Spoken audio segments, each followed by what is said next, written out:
Hello everyone. In this video, we'll study a very important topic of chemistry, that is chemical bonding. Bonding means the process of formation of molecules from atoms. Now when we talk about atoms of elements, they have very high energy. So they have a tendency to form bonds and stabilize themselves.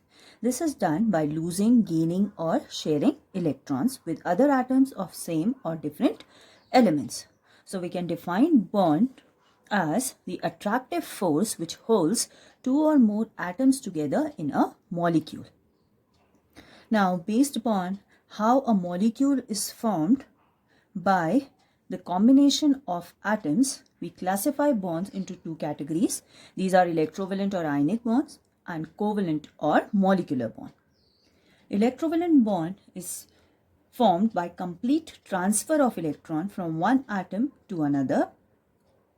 On transference of electron, the atom which loses electron acquires positive charge and forms cation. The atom which accepts or gains electron acquires negative charge and forms anion. So we can also say ionic bond is the force holding oppositely charged ions together.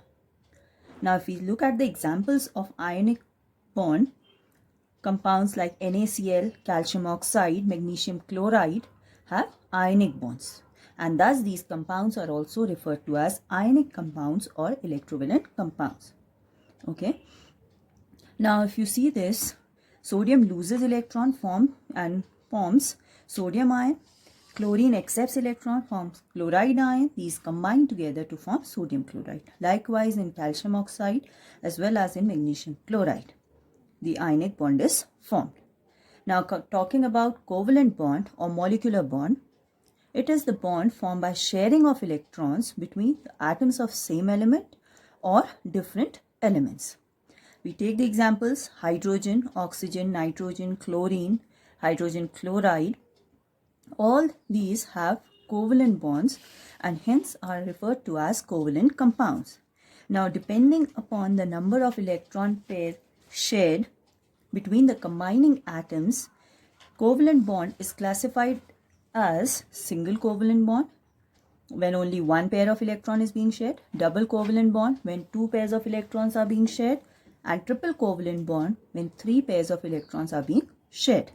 If we look at the example of hydrogen, hydrogen has one electron, okay, so it shares one electron with other hydrogen atom to form a single covalent bond. Likewise for the compound HCl, hydrogen chloride, again one pair of electron is being shared by both hydrogen and chlorine atom to form the compound hydrogen chloride. Now we'll see the examples of both of these compounds in detail. Let's take the example of electrovalent compounds or electrovalent bond first. The first compound here is sodium chloride. The combining elements are sodium and chlorine. We write down their electronic configuration. Sodium has 11 atomic number, so we write it as 281. Chlorine atomic number 17, so electronic configuration is 287. Now if we look at the valence shell of both sodium and chlorine, okay, we observe that sodium has one electron and needs 7 to complete the octet, whereas chlorine has 7 and needs only 1 to complete the octet. So sodium, rather than accepting or gaining 7 electron, okay, tends to lose one electron to acquire the stable electronic configuration of the nearest noble gas and changes to sodium cation. Chlorine accepts the electron given by sodium atom and forms chloride ion with the electronic configuration 288. So now the cation sodium and the anion chlorine combine together to form the ionic compound sodium chloride. We can also represent this in the form of electron dot structure. Here also we are representing only the valence shell. Sodium has one electron, chlorine has 7. Sodium gives one electron to chlorine, forms sodium ion, chloride ions. These two ions are held together by strong electrostatic forces of attraction, forming the ionic compound sodium chloride. Now we look at another example here. We have calcium oxide. The two elements here are calcium and oxygen, Again, we know the atomic number, calcium 20, oxygen 8. We write down their electronic configuration. Calcium is 2882, oxygen is 26. Again, when we look at the valence shell electronic configuration, calcium has 2 electrons in the valence shell, oxygen has 6. So now oxygen needs 2 electrons to complete the octet. Calcium gives 2 electrons to oxygen atom, okay, and changes to Ca2 plus ion with the electronic configuration of the nearest noble gas, that is argon 288, and oxygen accepts those 2 electrons, changes to oxide ion with the nearest noble gas configuration of neon 28. Now these two oppositely charged ions are held together by Coulombic forces to form ionic compound calcium oxide. The same can be represented with the help of electron dot diagram. Calcium with 2 electrons in the valence shell, oxygen 6 electrons in the valence shell. Calcium gives 2 electrons, forms Ca2 positive ion. Oxygen accepts 2 electrons, forms oxide ion. Okay, these ions combine together to form calcium oxide. Now we look at the example of covalent bond. Okay, now the first one here is chlorine. Chlorine, the atomic number is 17, and whenever a chlorine molecule is formed, 2 atoms of chlorine, they combine together to form chlorine molecule. So when we write down the atomic number 17, we write down the electronic configuration now 287. Okay, both the atoms will have same electronic configuration, that is valence shell. As you all know, only the valence shell will participate in bond formation. So we are drawing the valence shell structure of both of these atoms with 7 electrons each. Now they need only 1 electron to complete their octet.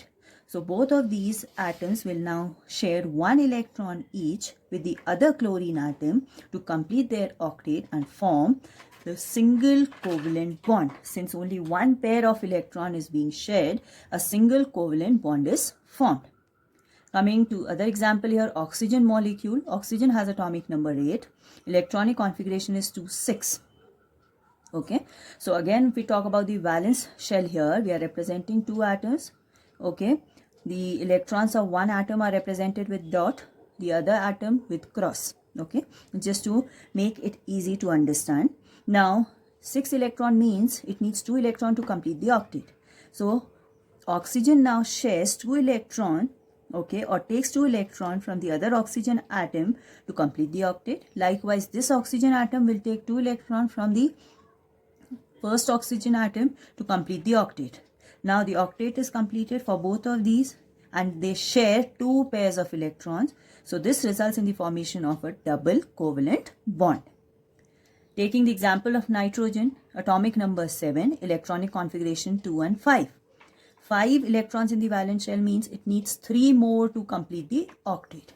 So in order to complete the octet, nitrogen atom shares 3 electrons with the other nitrogen atom, okay, and likewise this nitrogen atom is again going to share 3 electrons with this.